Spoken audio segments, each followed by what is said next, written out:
Alegria e Triunfo, de Lourenço Prado, pela editora Pensamento. Prefácio. Compreendendo a grande utilidade desta obra para os afeiçoados da mais pura doutrina esotérica, ensinada pelos grandes mestres do Antigo Egito, e apreciando o seu valor prático para os que aspiram à realização da verdade em suas próprias consciências, a editora Pensamento Cultrix Limitada resolveu imprimi-la e apresentá-la aos seus queridos leitores. Apesar da sua aparência religiosa, é uma obra altamente científica e baseada nos elementos essenciais da organização psicológica do ente humano. Uma análise sutil dos princípios da manifestação da vida, desde o mais alto plano até o plano físico, levou à coordenação das regras e práticas aqui expostas, as quais se acham mais ou menos indicadas em todos os sistemas filosóficos e religiosos do mundo. Entretanto, em nenhum lugar esses princípios foram expressos de um modo mais claro, incisivo e prático do que na Bíblia, a qual parte da premissa de que, sendo o homem feito à imagem e semelhança de Deus, tem os mesmos atributos criadores que a divindade e pode manifestá-los no âmbito do seu mundo, criando conscientemente as suas condições de existência terrestre. Da mesma forma de que Deus criou o mundo pelo pensamento e pela palavra, pôde o homem criar o seu mundo como lhe aprouver, pelo seu pensamento e pela sua palavra. Seguindo os passos de investigadores anteriores nessa direção, o autor chegou à conclusão de que essa afirmação bíblica era uma realidade prática muito mais importante do que a maioria dos processos geralmente ensinados para o desenvolvimento consciente dos poderes espirituais. Os leitores que tiveram aprofundado os princípios herméticos do Kybalion e os ensinamentos ocultos da luz no caminho verão surgir-lhes na consciência uma grande luz sobre os pontos que nestas obras lhes haviam ficado obscuro ou que, mesmo que lhes aparecessem claros ao intelecto, não pareciam ter ligação alguma com a vida prática do homem comum. Assim, essa obra oferece aos experimentadores da verdade o ponto de ligação entre o ideal e o material, o elo que une o espírito e a matéria e permite a passagem rápida da substância para a forma. Os numerosos exemplos citados facilitam a compreensão das regras e permite orientar os esforços até a realização final do objetivo visado. Com a publicação desta obra, a editora espera ter ajudado consideravelmente para a felicidade e o bem-estar de seus numerosos leitores, muitos dos quais já terão sentido a necessidade de um volume semelhante para orientar os seus esforços na aplicação de suas forças secretas. Desejando-lhes, pois, do fundo da alma, o máximo proveito do presente volume, temos o prazer de enviar-lhes os nossos mais sinceros sentimentos de paz e felicidade. A editora. Introdução. Aos lerdes os ensinamentos expostos nos capítulos seguintes, encontrareis, sobre um aspecto um tanto diverso, os mesmos princípios apresentados em minhas obras anteriores. Isso talvez vos deixará a impressão de que bastará uma leitura ligeira para assimilardes os ensinos e incorporá-los ao vosso cabedal de conhecimentos. Porém, eu vos afirmo que, se tiverdes um interesse real em vos fazerdes melhores, mais fortes, mais felizes e mais eficientes, Fareis deste livro uma espécie de consultor diário para a orientação de vossas ideias na diretriz da melhor solução para os vossos problemas. A base essencial da doutrina que vos apresento nas minhas obras é a seguinte: sois feito à imagem e semelhança de Deus, de quem o vosso eu real é um centro de expressão e a vossa entidade física uma concretização formal. Como centro de expressão no infinito, possuis todas as qualidades de suprema vida e inteligência universal. Porém, tendes de desenvolver em vós a consciência dessas qualidades e poderes para que possa receber a concretização formal pela ação de vosso pensamento sobre a substância universal.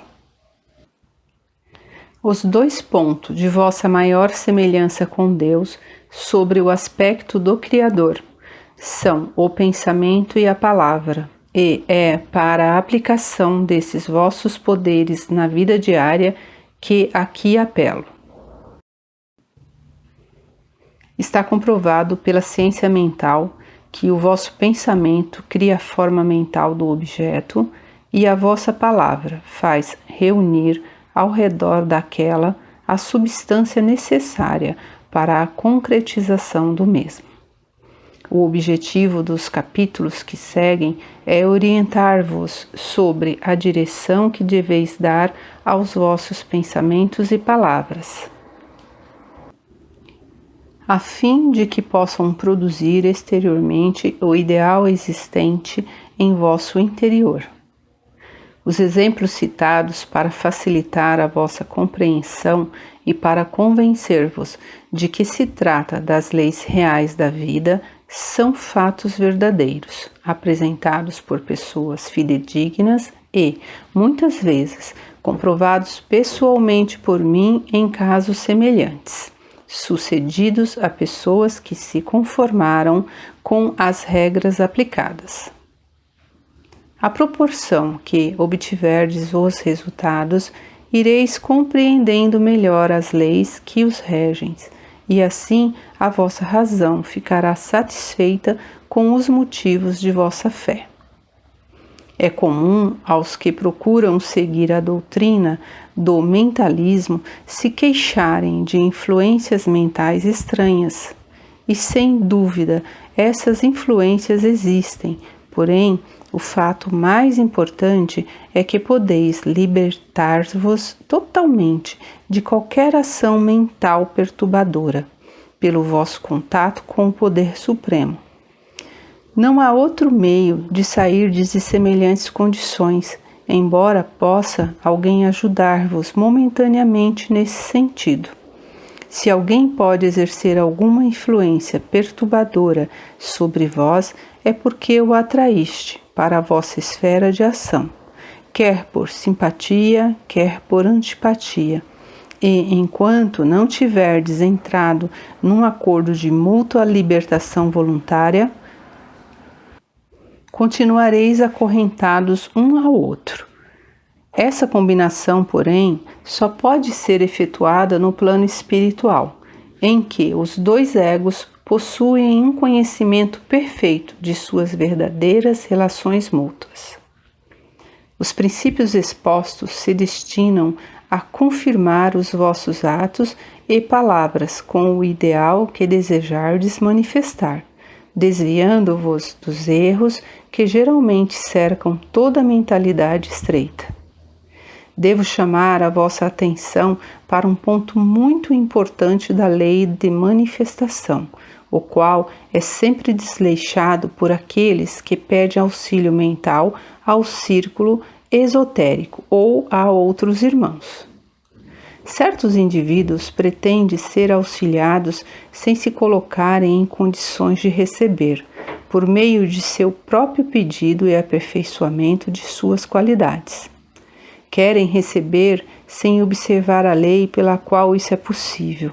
Encomendam aos outros prece para determinado fim e julgam que assim poderão receber. Porém, A lei da absoluta justiça impede que assim suceda. Quando receberam aqueles que obtiveram resultados por essa forma, não fizeram mais do que aplicar as forças psíquicas, e os proveitos assim conseguidos estão sujeitos a terríveis reações, chamadas choques de retorno. Portanto, se vos conformardes com a lei e pedirdes a Deus a abundância e a felicidade que Ele reservou para vós desde o momento em que vos criou, ficareis plenamente satisfeitos e os benefícios recebidos serão perduráveis, porque, provindo diretamente da causa primeira, estão livres de interferências de causas segundas. São essencialmente vossos. Parecer-vos-á excessivamente elevado semelhante ideal para aspirardes a ele? Os exemplos citados no decorrer desta obra vos mostrarão que pessoas comuns, como vós e eu, obtiveram os mais extraordinários resultados, sem fazerem alteração notável no seu plano aparente de vida.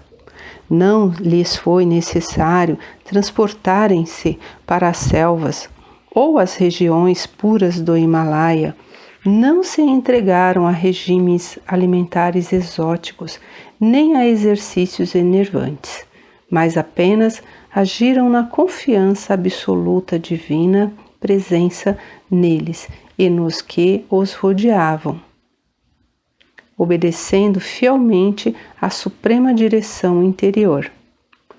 Tal é, pois, o plano de vida que vos proponho nas páginas que se seguem. Experimentai-o por vós mesmos. Capítulo 1. A vida é um jogo.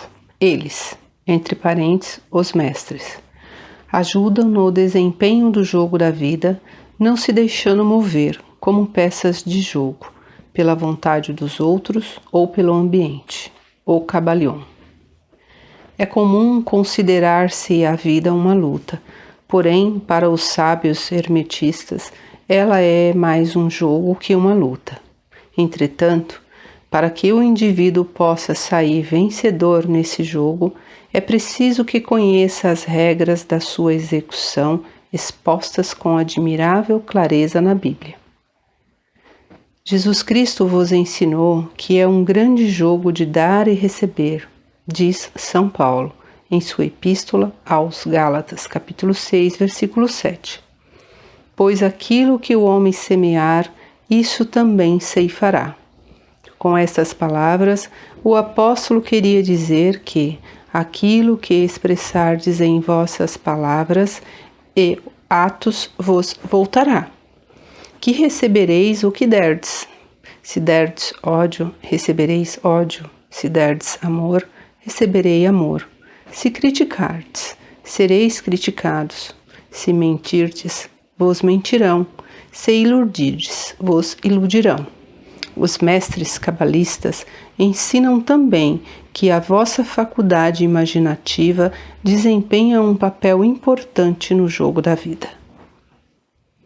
Diz um dele nos seus provérbios, capítulo 4, versículo 23.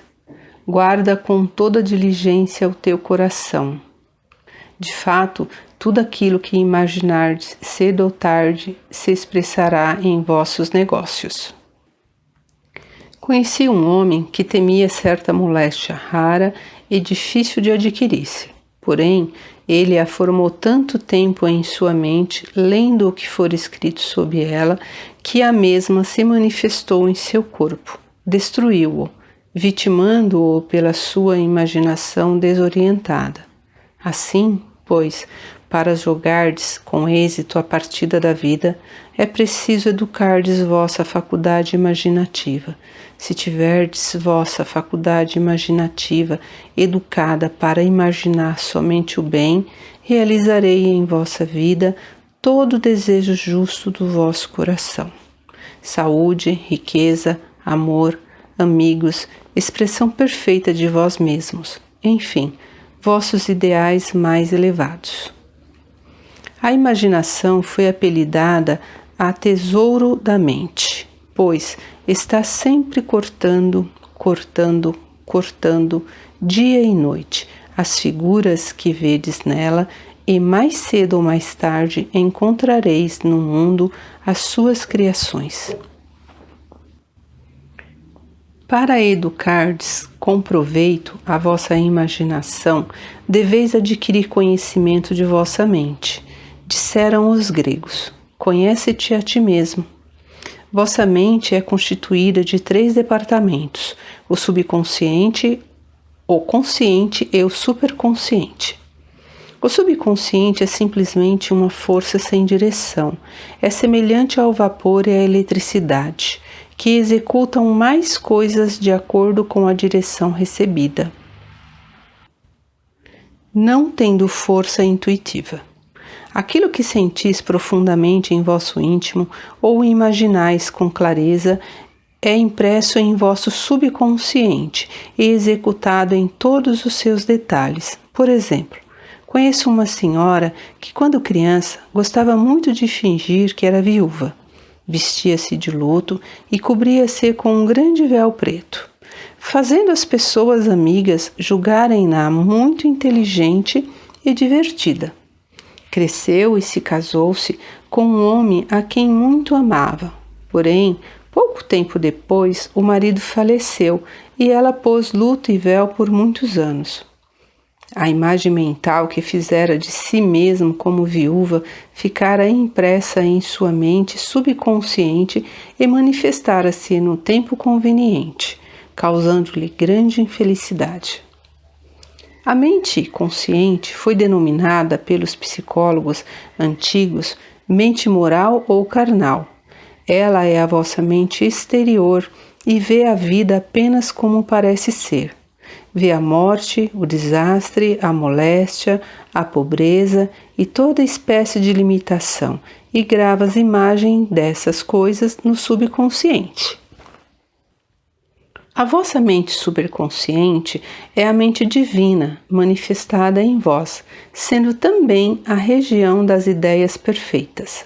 Nela se encontra o modelo perfeito de que fala Platão, o esboço divino, pois para cada um de vós existe um esboço divino.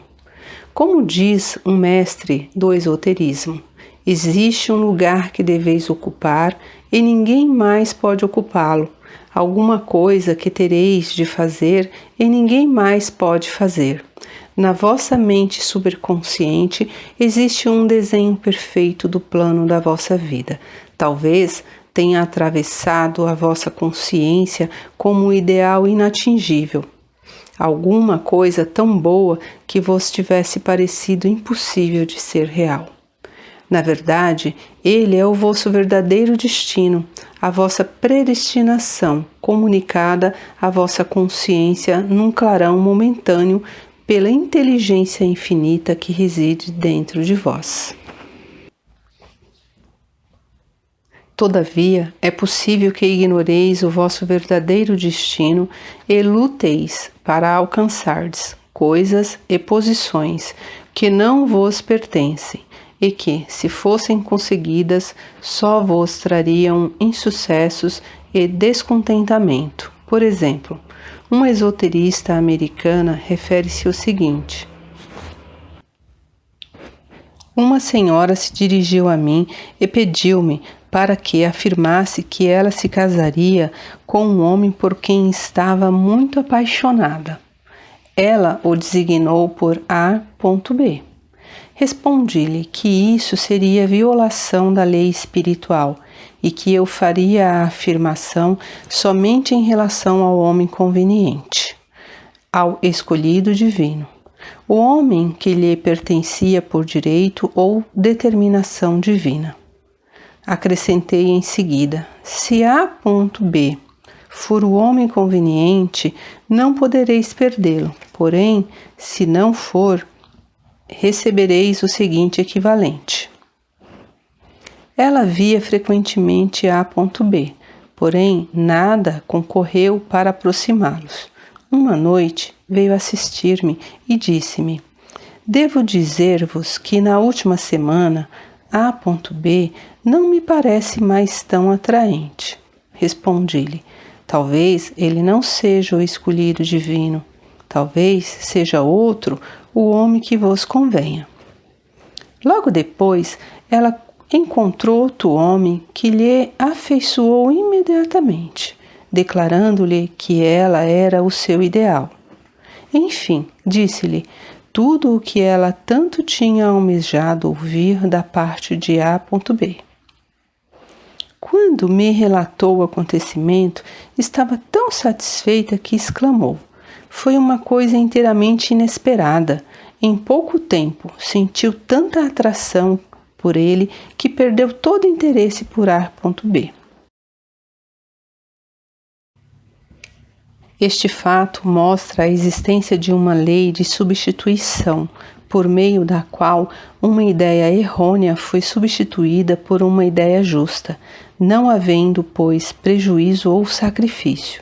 Jesus Cristo disse: procurai primeiramente o reino de Deus e a sua justiça, e todas as coisas vos serão acrescentadas.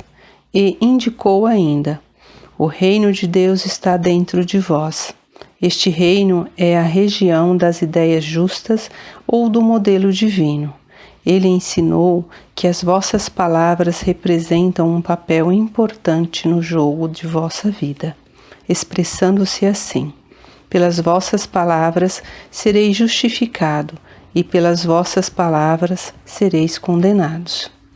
Muitas pessoas produziram desastres em sua existência por terem proferido palavras vãs. Certa mulher perguntou-me um dia por que é que ela passava uma existência de pobreza e limitação, quando anteriormente possuíra seu lar e vivera rodeada de conforto e abundância. Analisando sua atitude mental, descobrimos que outrora, quando se achava cansada de dirigir sua casa, costumava dizer repetidas vezes: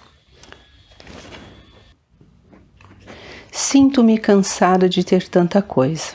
Desejaria viver dentro de uma mala. Referindo ao seu estado atual, acrescentou: de fato, hoje estou vivendo em uma mala. Pela sua palavra, fora parar em uma mala ou casebre isolado. Com efeito, a mente subconsciente não tem sentido humorístico e as pessoas, pelos seus gracejos, muitas vezes atraem experiências desagradáveis. Relata-se, por exemplo, que uma senhora muito rica falava continuamente em preparar-se para a casa dos pobres. Efetivamente, dentro de poucos anos ficou sem nada, pois seu subconsciente se havia impressionado com imagens de miséria e limitação. Felizmente, esta lei atua tanto numa direção como em outra, em situação de necessidade, podendo ser mudada para outra de abundância. O seguinte exemplo citado por uma esoterista americana ilustra essa aplicação da lei. Diz ela: certa senhora se dirigiu a mim num cálido dia de verão, pedindo que fizesse um tratamento para sua prosperidade. Ela estava triste, abatida e desanimada. E disse-me que possuía apenas $8. Respondi-lhe: abençoaremos $8 e os multiplicaremos, como Jesus Cristo multiplicou os pães e os peixes, pois ele ensinou que o homem tem o poder de abençoar e multiplicar, amar e prosperar. Perguntou-me ela: que devo fazer agora? Respondi-lhe: segui-lhe a intuição. Tendes ideias de fazer alguma coisa ou algures? A intuição é um ensino recebido do íntimo, é uma voz interna, é um guia infalível do indivíduo e tratarei melhor de suas leis num capítulo posterior. Prossegue a narradora.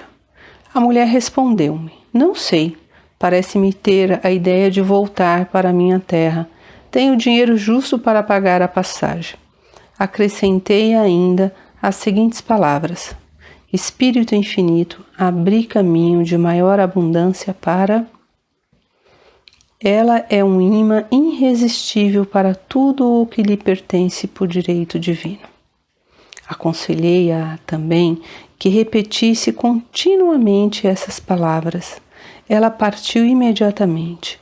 Algum tempo depois, procurando outra mulher conhecida, encontrou um antigo amigo de sua família. Por meio desse homem, recebeu milhares de dólares de um modo deveras extraordinário. Disse-me muitas vezes: relatai a miúde o caso da mulher que se dirigiu a vós tendo apenas 8 dólares e uma ideia. A abundância existe sempre em vosso caminho, porém só podereis levá-la à manifestação pelo vosso desejo, fé ou palavra expressa. Jesus Cristo explicou claramente que sois vós que deveis fazer o primeiro movimento. Assim é que encontraremos a Mateus. Capítulo 7, versículo 7. Pedi e vos será dado, procurai e achareis, batei e abrir-se-vos-á. Lemos em Isaías: comandai-me acerca das obras de minhas mãos. A inteligência infinita, Deus está sempre pronto a executar os vossos menores e maiores pedidos. Todo desejo vosso, manifestado ou não, é uma prece. E muitas vezes ficais admirado ao verdes um desejo realizado inesperadamente. Assim é que uma senhora refere o seguinte: uma ocasião, na Páscoa, tendo visto belas roseiras na vitrine de uma casa de flores, desejei receber uma. E por momentos vi-a mentalmente transportada em minha casa. Veio a Páscoa e com ela uma bela roseira. No dia seguinte, fui agradecê-la à amiga de quem a recebera e disse-lhe que era justamente o que precisava. Ela respondeu: não vos mandei uma roseira, mas sim lírios. O vendedor se enganara na encomenda e me havia mandado uma roseira, simplesmente porque pus em atividade a lei e tinha de possuir uma roseira.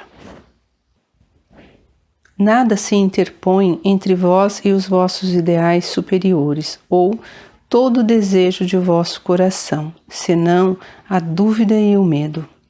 Quando conseguirdes desejar-se sem aflição, todos os desejos vossos será instantaneamente realizado. No capítulo seguinte, explicarei melhor a razão científica desse fato e também o motivo para arrancardes completamente de vossa consciência o medo. Ele é o único inimigo que tendes: o medo da pobreza, do insucesso, da moléstia, do prejuízo, juntamente com o sentimento de insegurança em algum plano. Disse Jesus Cristo: por que temeis, homens de pouca fé? Podeis ver que é necessário substituir-se a fé ao temor, pois o medo não é mais do que uma fé inversa, é a fé no mal ao invés de ser no bem. O objeto do jogo da vida é levar-vos a verdes com clareza o vosso bem próprio e apagardes as pinturas mentais do mal. Deveis fazê-lo imprimindo em vossa mente subconsciente a ideia firme de realizardes o bem. Um homem notável e que alcançou grande triunfo disse-me que arrancou repentinamente de sua consciência todo o medo. Pela leitura de um cartaz que se encontrava numa sala, vira escrito em grandes caracteres: por que afligir-se? Provavelmente isso nunca acontecerá. Essas palavras ficaram indelevelmente impressas em sua mente subconsciente e ele adquiriu firme convicção de que só o bem podia apresentar-se em sua vida. Portanto, só o bem podia manifestar-se. No próximo capítulo, tratarei dos diferentes métodos para gravardes as coisas na vossa mente subconsciente. Ela é uma serva fiel, porém é preciso ter descuidado em dar-lhes ordens certas. Tendes sempre um ouvinte silencioso ao vosso lado, é a vossa mente subconsciente. Todo pensamento, toda palavra vossa é impressa nela e executada com notável exatidão. Sois como o cantor que registra sua voz no disco sensível do fonógrafo. Todos os tons e notas de sua voz são registrados. Se ele tossir ou hesitar, isso também será registrado. Por conseguinte, deveis romper todos os antigos maus registros de vossa mente subconsciente, os registros das coisas que não desejais conservar e fazer outros que sejam novos e belos.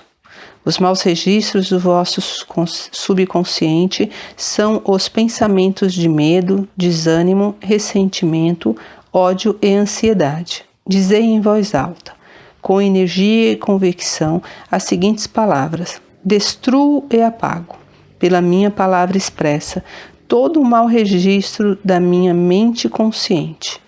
Voltarão ao pó do seu nada original, pois resultam de minhas vãs imaginações. Formo agora os meus registros perfeitos por meio do meu Cristo interno, os registros de saúde, riqueza, amor e perfeita expressão própria. Tal é o mais alto grau de vida, o jogo perfeito e completo. Como dizem os provérbios, a morte e a vida estão no poder da língua. Portanto, afirmai que vossa existência é uma expressão dos sublimes princípios da harmonia, amor, verdade e justiça. Até que essas palavras fiquem perfeitamente gravadas em vosso subconsciente e se tornem elementos essenciais dos vossos atos.